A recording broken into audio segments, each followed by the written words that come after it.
when we're talking about these extreme events and the frequency of these extreme events, which I mean, it's become more noticeable in the last few years, and this heat wave of global heat wave of the summer. Right. When we talk about middle of the century, 2030, or end of the century, I mean, do you feel concerned about the trajectory of where we're going with all of this? Absolutely concerned. I mean, we have a 1 degree temperature rise already, and we are seeing these extreme events getting worse and worse. Even if we go up to 1.5 degrees, they're still going to get much worse, more extreme, more frequent.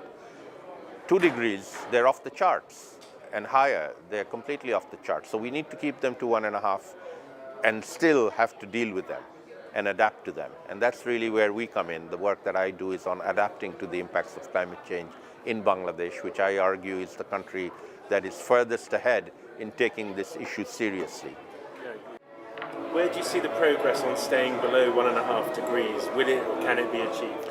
The 1.5 degree target that we, the developing countries, vulnerable developing countries, had argued for in the Paris Agreement and managed to have included as a target, has now, under the IPCC special report on 1.5, really got huge momentum here in this process, because what they've shown scientifically is that there's a huge difference between 1.5 and 2 degrees.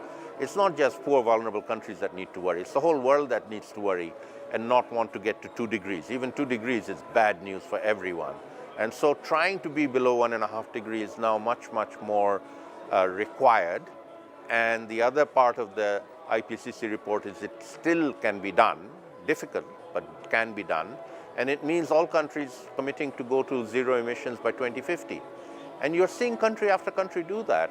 Particularly some of the vulnerable countries have already committed to do that. We hope others will. Do you think that that sort of timeline is going to get more? We have to become more and more ambitious, and we need some countries to lead. California has a target date of 2045 to go to zero emissions. So that's something we want everybody to start emulating and leading on. And if we can build momentum, then it is possible to stay below 1.5. What do you think of the growth in the youth movement around this whole climate issue? I'm an absolute great fan of the youth. I think we are on the cusp of changing the dynamic on tackling climate change from what used to be a rich versus poor or even left versus right. It's now a young versus old issue. And I'm on the side of the young. Although I'm an old man and one that caused the problem, I have faith in the young. And I think we need to support them and listen to them.